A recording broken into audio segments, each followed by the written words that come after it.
Turn up the bass. One of these days, I just want this window to end. I just want this transfer window to end completely today. Just end it. Just be done with it, and let us get on with the rest of the season, because I think that Celtic are just. I have no idea. Yep. Where do you begin to start? Where do you begin to start? The breaking news this evening is that Daniel Cummins nears West Ham transfer, or Celtic to bank 6 figures for the prospect. Woohoo, is that all? And West Ham are closing in a pre-contract for Celtic teenage scoring sensation Daniel Cummins. Outfit of open talks in the advanced stage over a summer switch for the 18-year-old who's out of contract. Hammers know they can land him for around about 300 grand, which means Celtic will try and get a deal done within the next day to get the young lad out the door and basically send him on his way. We're going to end up at this window. We're going to end up at the end of this window with a player that doesn't want to be here in the name of Greg Taylor. Louis Palma, gone. Bernabe, gone. Kyogo, gone. And the list goes on, the players that have went out on loan. What happened to be coming out a window stronger? Stephen Cassidy, how's things for... Oh, you're in hospital. I hope you're okay, Stephen. In Germany. I hope you're okay. It's get. I don't like doing videos at this time of year now. It's going to get to the stage that Monday night we're going to be bringing in loan players for the sake of it. We're bringing in. Hi, Christopher. How are you? We're going to be bringing in. I mean, we'll look at the squad. How is this squad stronger? The goalkeeping position is fine. The goalkeeping position is the only position at Celtic that I think that I'm kind of happy with. You've got Kasper Schmeichel, you've got Sinisalo, and Scott Bain is just there. Scott Bain's still there.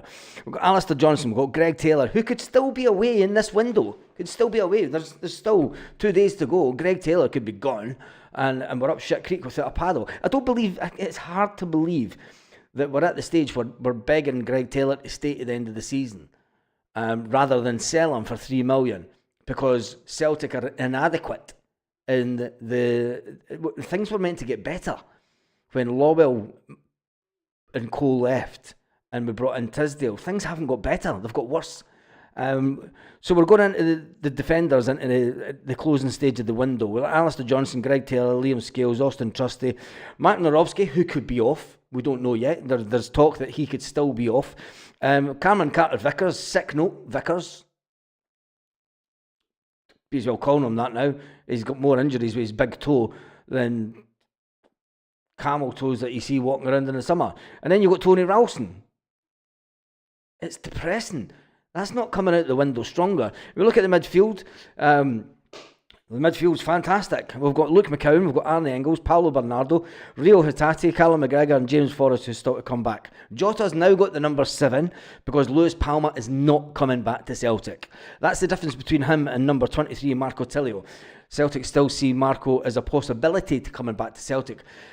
Melbourne FC do not have an option to buy in the contract, and that's why the number 7s went to Jota, thankfully. That's the good news. Wow.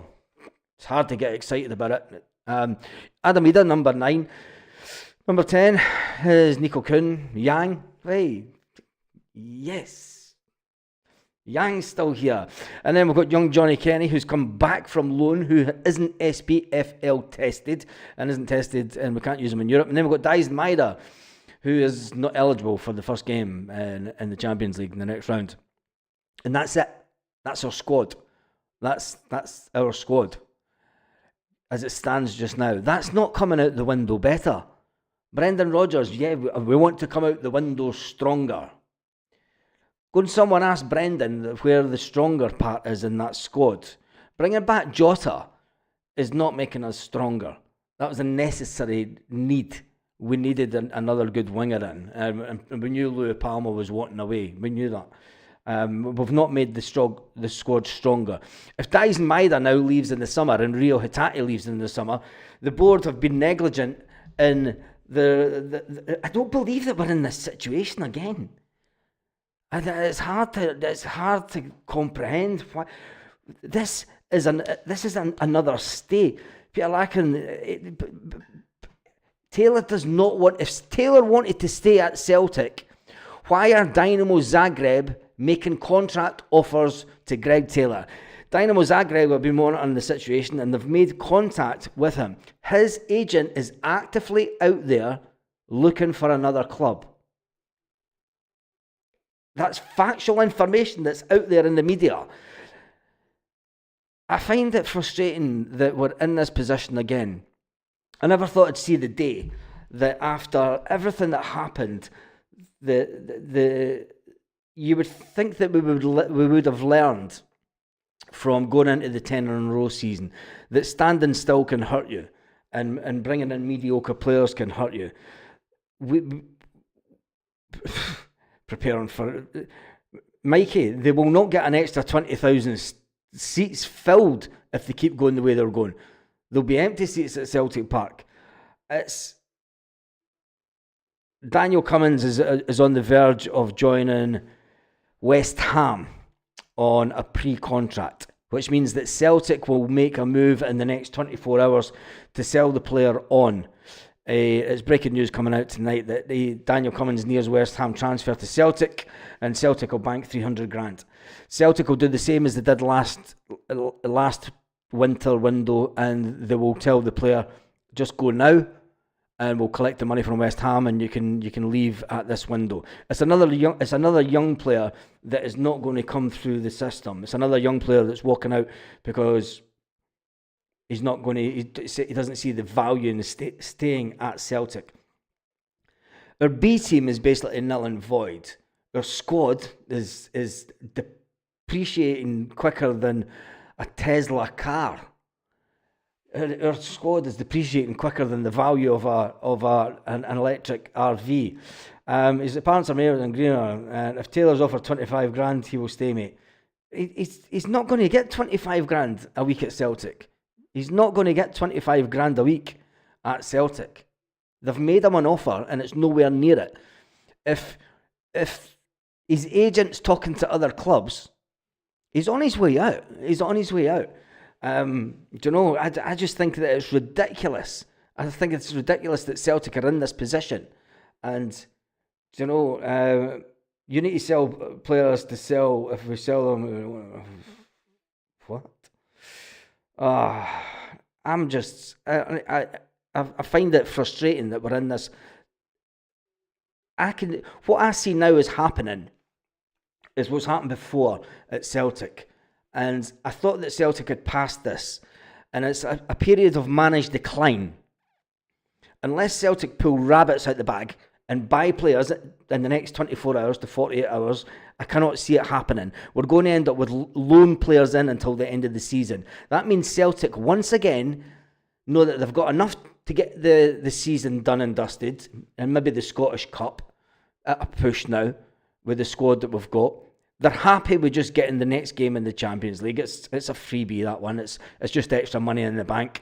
We'll fleece the fans for 36 quid a ticket, and it's just an extra game to get bums on seat and make a bit of coin. Doesn't mean nothing to the club. We're not expecting to go there and do anything. So the ambitions aren't there at the highest level. It's a period, again, of managed decline. Every time we go through a period of managed decline, we still manage to win the league. But the team across the city are making inroads. And if we do not strengthen... We had an opportunity. We had a dream this season. We amassed a number of points and we were this close. We can talk about the Champions League and being this close to, if results had went our way and we had better players, to getting that top 8 finish. Getting that top 8 finish and automatically qualifying for the last 16 is massive. It's worth £9.2 million to Celtic. 11 million, more than that this time you had tickets onto it. We're now going through this transfer window, a period of managed decline, where the playing staff is reducing again.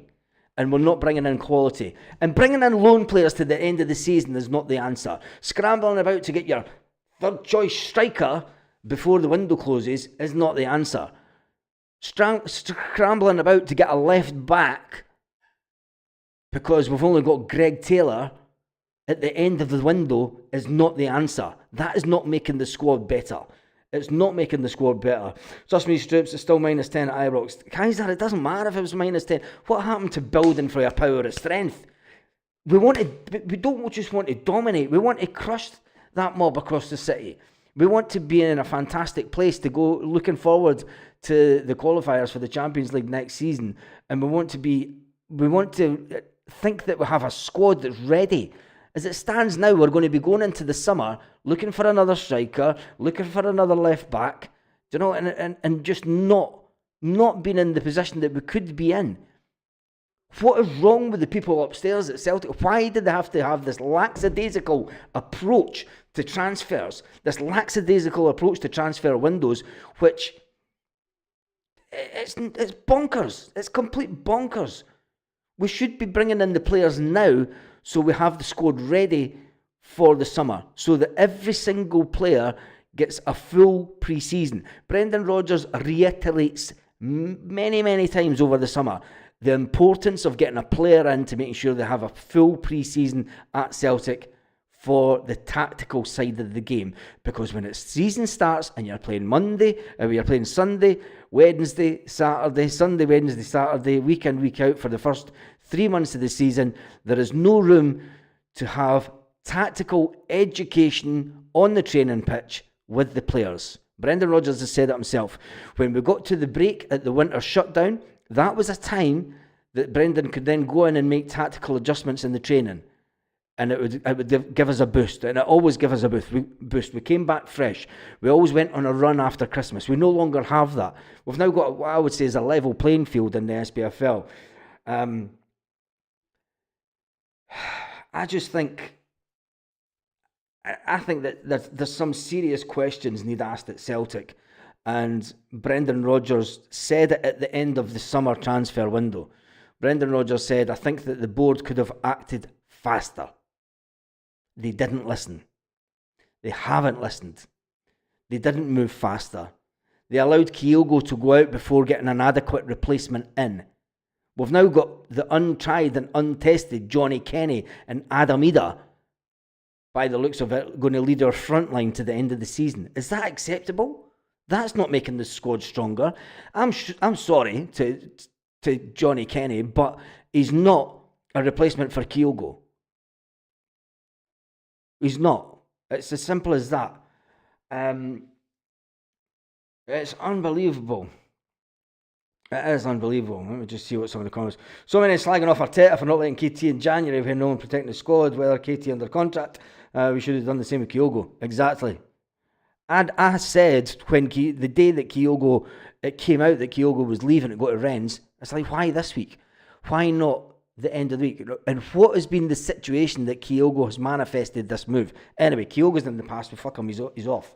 Can't believe we have done our business to get the correct player in. We've weakened the team. We have weakened the team. Celtic have plenty of cash, but they're being held to ransom by Brøndby and the Slovaks. Wilson QW, why are we not holding Rennes to ransom? They wanted Rennes. Rennes wanted Kyogo really bad. Why didn't we hold them to ransom? It's an absolute joke. Absolute joke. Anyway.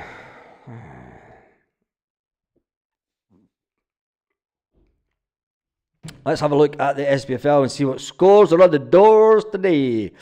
Scores on the doors. Looks like Hearts have won a game, 5-0. Jesus, what happened? Shanklin's on the score. God, we're going to end up with Shankland at this rate. We're going to end up with Shankland. Aberdeen lost 2-0 to Hibernian. That would be good for Hibernian. That's pushed Hibernian right up there into 5th position in the league. Well done, Hibernian. They beat Aberdeen. Aberdeen, who are just in complete freefall. St Mirren got beat by St Johnstone. Interesting one. St Johnstone, who are bottom of the table. That must be St Johnson's first win in a long, long time. Later on tonight, Dundee United, in about an hour's time, just under an hour's time, Kilmarnock take on Dundee United. Tomorrow, Motherwell go to Celtic, and Rangers have Ross County. They have Ross County. We have Motherwell away. And in the league, Celtic are still sitting on 60 points. Rangers are on 50. Celtic do have a game in hand, thankfully, because as it stands, a 10-point gap is nothing right now. I wouldn't feel confident in us retaining that 10-point gap with the squad the way that it's went in this transfer window.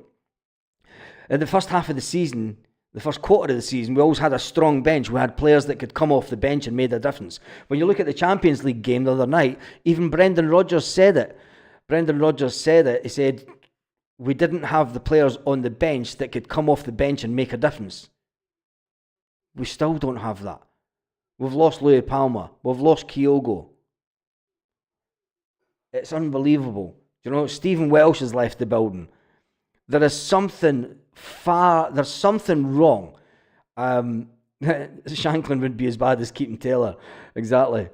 I find it unbelievable that we're going into the closing stages of the transfer window weaker and not stronger. And Celtic can butter it up all they want, but Brendan Rodgers has come out and said, we try to come out the window stronger. We are not stronger at this point. I am sorry. We are not stronger. We have so much cash, but yeah, we're down to the bare bones. What is Tisdale doing? I have no idea, but it's time that the Celtic media guys should be asking these kind of questions when they go into media conferences. They're meant to be fan media. They're meant to be on the ground with how the fans feel. Asking similar questions to the questions that the mainstream media ask are no good for us fans. And if Celtic fan media are just going to go in and ask the exact same questions as what the mainstream media was asked, they're not in touch with the fans, if you ask me. The fan media should be going in pissed off to news conferences and say, what is going on? What? And allowing Brendan Rodgers to go, there's work going on in the background. Tell us. Tell the fans. Give the fans some reassurance. Right now, the fans have no reassurance, and they have little faith. The faith that we had in the transfer department at Celtic is now down to this. The faith that we had in Michael Nicholson is slipping. For all the good that Michael Nicholson may have seemed to have done in the past couple of years, our faith in Michael Nicholson and his ability to negotiate transfer deals is slipping fast. He's looking like Lowell in disguise. I'm waiting on Nicholson pulling his face mask off, and you can see a big fat Peter Lowell sitting there laughing like anything. I think Rodgers will leave at the end of the season, says Dave Morton. No, he won't. And no, he won't. He won't walk out at the end of the season. But my worry is now, my concern now is that Brendan Rodgers might not want to extend his contract at Celtic. I think he'll see the 3 years that he said he would see out. And Danny Boy, he can't name names at interview. We know this, right? But turn around and say, there's stuff going on in the background. It's like, well, talk about positions or something. It's like the naivety that they think that we're just going to sit there and accept this situation. We all see the situation. We all see the situation that's going on at Celtic. Not one young player. We've already sold. This is how bad the B team is. We've sold 2 players from the B team already this window. 2 players from the B team have already been sold. We're now selling the best prospect that's came through the B team for goal scoring prowess that we've seen in a long time. A player that could have fitted into Celtic the way that we play, that had the physicality. He ticks all the boxes that Brendan Rodgers talks about. He had physicality, he had attitude. Brendan Rodgers spoke about this a year ago. Players didn't have the right attitude. That's why they weren't given more money.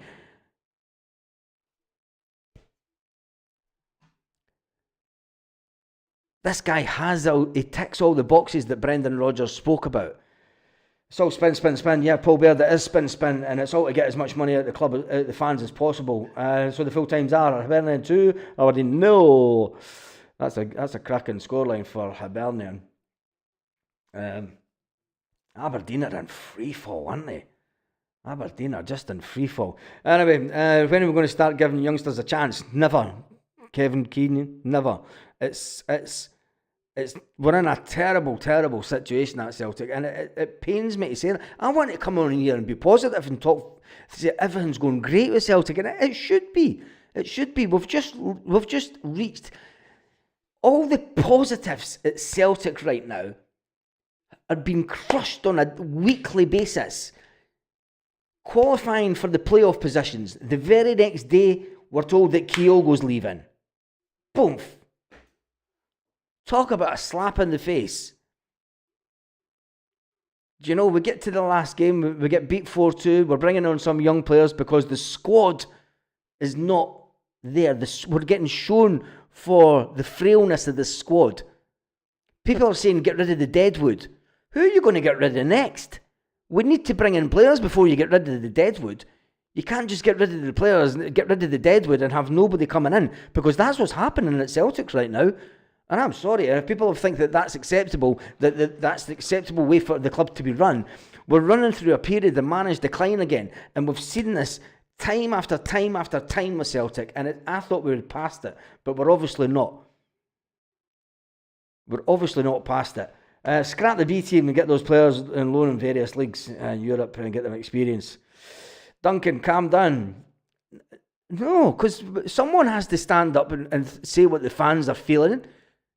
Do you want me to sit and just... I'll get Kaiser on. Do you know what we'll do? I'll get Kaiser on. We'll sit here and we'll sit and talk amongst ourselves. And we'll say, yeah, it's just Celtic. It's fine, isn't it? It's got to be okay. We're going to win the league. And it's fine. It's okay. It's fine. We've got 70 million, 100 million in the bank now. We've just made 45 million for the Champions League with 70 million in the bank a couple of months ago. It's fine. Everything's fine. No.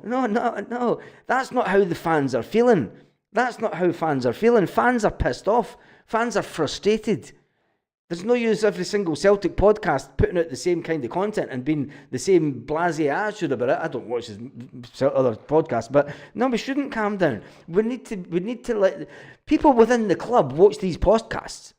People within the club watch these podcasts. They have to know how the fans are feeling. As simple as that. Because what they chant on the terraces and what they talk on the terraces, I hear what goes on, and it's like, it's... Anyway, if Kyogo wanted to leave, we should have kept him to the end of the season. Sorry. Next day, I know. Celtic can rarely play the youngsters for one reason: support demand at a team, so they'll leave a chance for the first experience. And Bobo's going to get you. I know what you're saying, but the squad. I'll go through the squad again. Right, we'll run through the squad, and how is this squad better at this point? There is nobody that's came in. Fucking words just.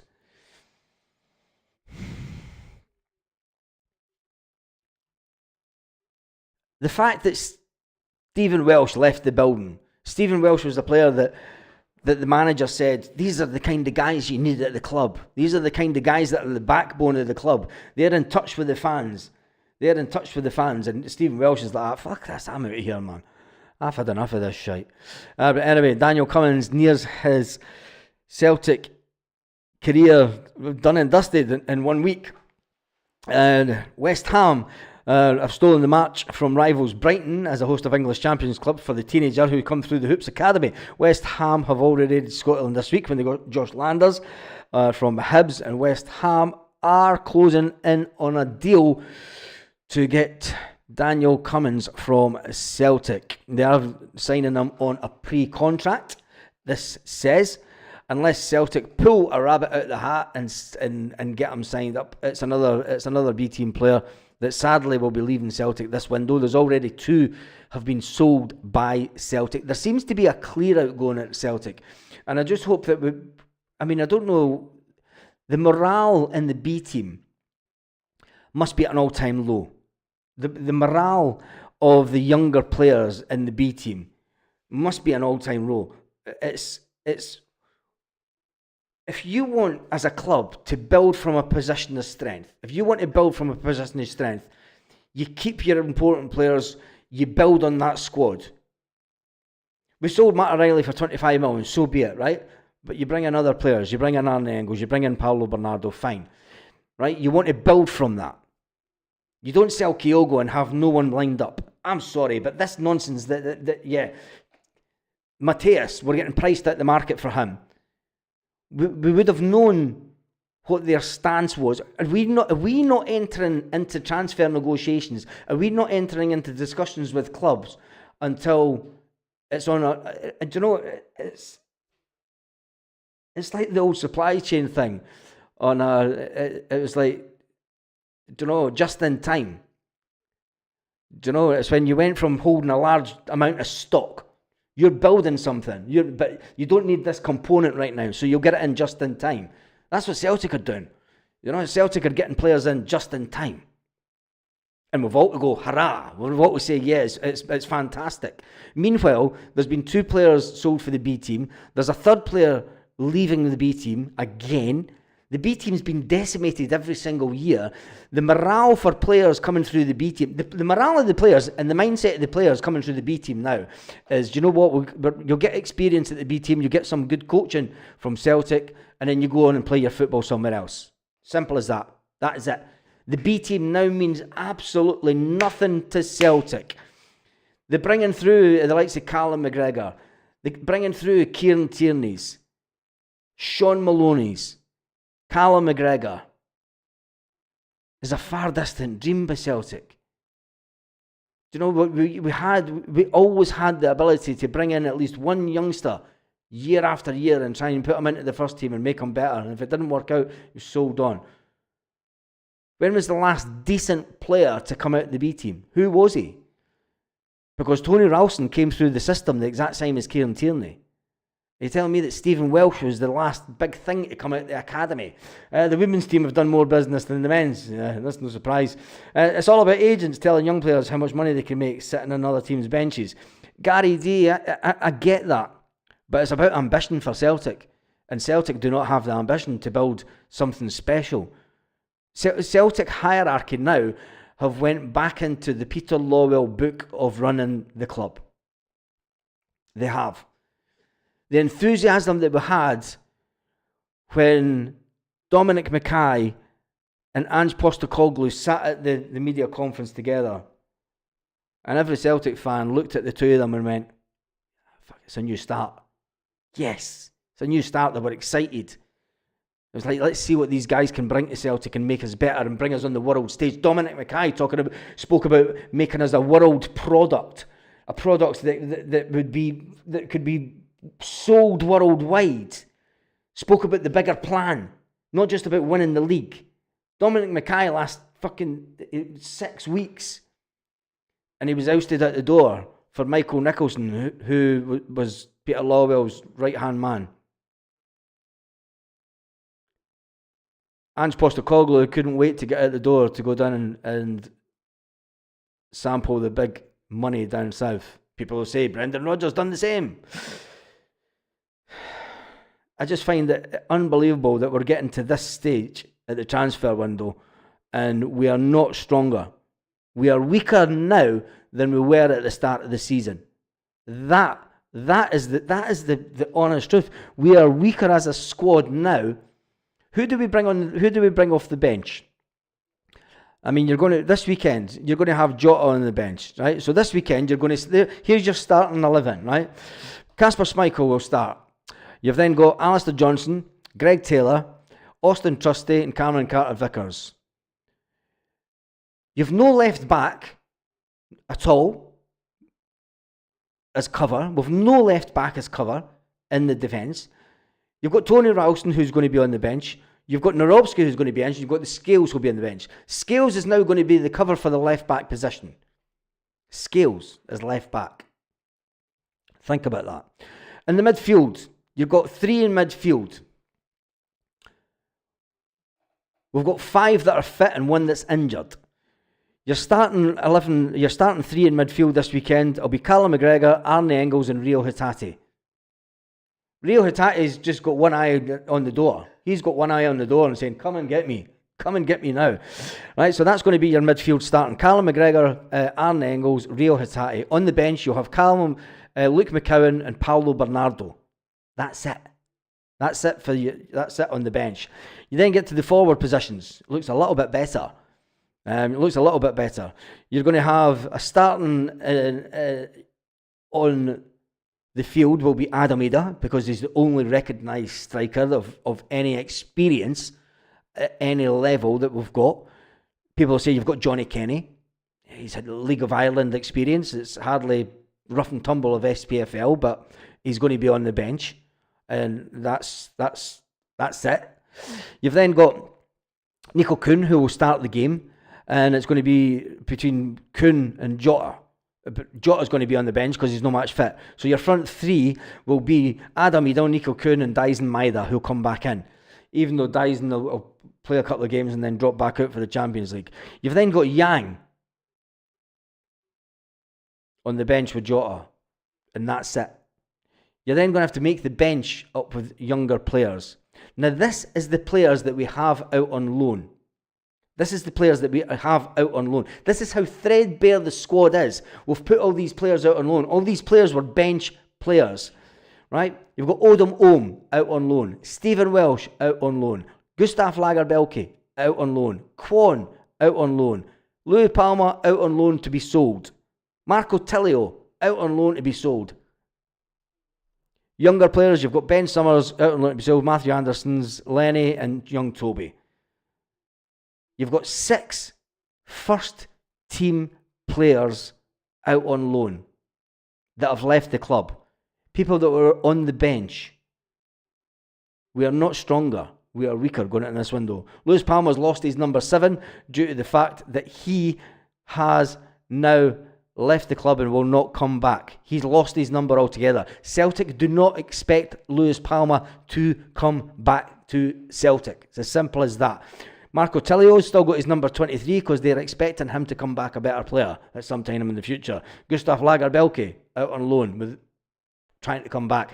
FC 20 are meant to be putting in a bid of 1.75 million for Gustav. Odom Ohm was brought in, meant to be a cracking midfield player, left to go to Los Angeles. Still retains his number 15.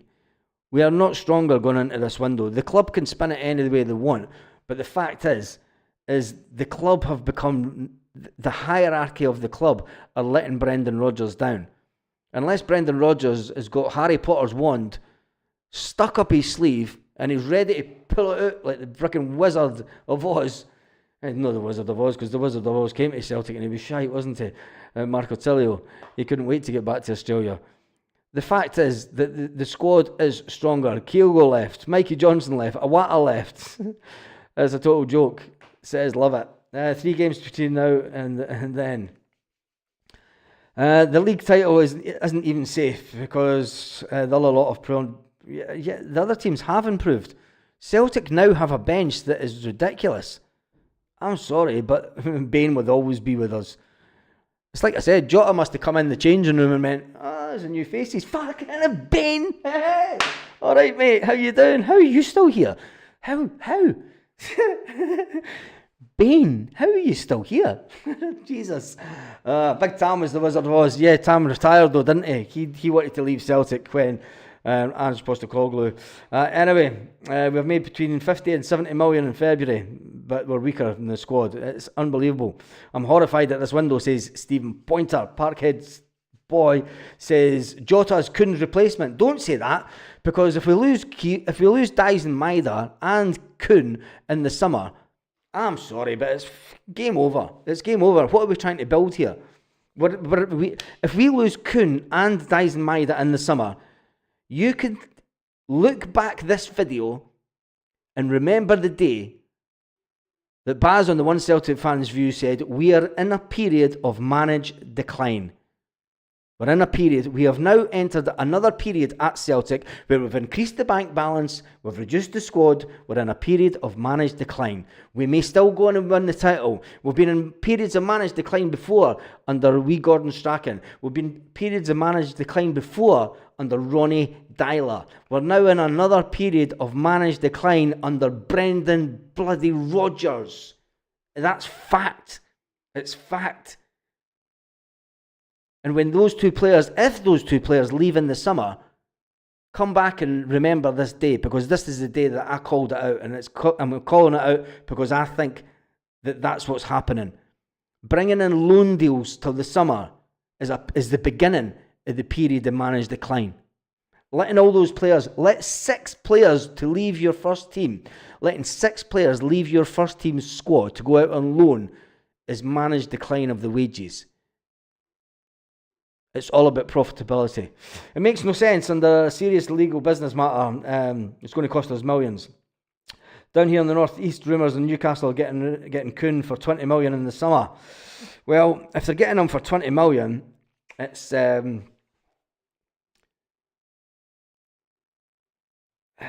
just think you're going to expect it, Buzz. I am expecting it, Jim. I am expecting it. I'm expecting Celtic to go into another period of managed decline. I've seen it before. We've seen it before far too many times. Anyway, why would any player want to join Celtic at the moment? Loads of players moved. Maida, Hatate, Kuhn will be off. There's no stability. There is no stability at Celtic at the moment. Anyway, if there's any good news, says Fabregas, who cares? I've got to say, right, there's one of the Celtic media lot that go to press conferences and do lives from Celtic Park who said that Daniel Cummins was going to get a new contract on their blog about 4 days ago. That same Celtic way are now calling another deal. I'm saying nothing. The breaking news tonight is the fact that Daniel Cummins has... the news coming out of West Ham, Celtic are about to lose Daniel Cummins. West Ham are closing in on a pre-contract agreement for the Celtic teenage scoring sensation Daniel Cummins, who made his Champions League debut for Celtic the other night. The 18-year-old is out of contract at the end of the season, and they know they can get him for around about 300 grand. I said that he would be off before the end of the window if Celtic did not get him tied up on a new deal. I can't believe that we're going into the window with the left back position weaker than it's been since before Kieran Tierney left.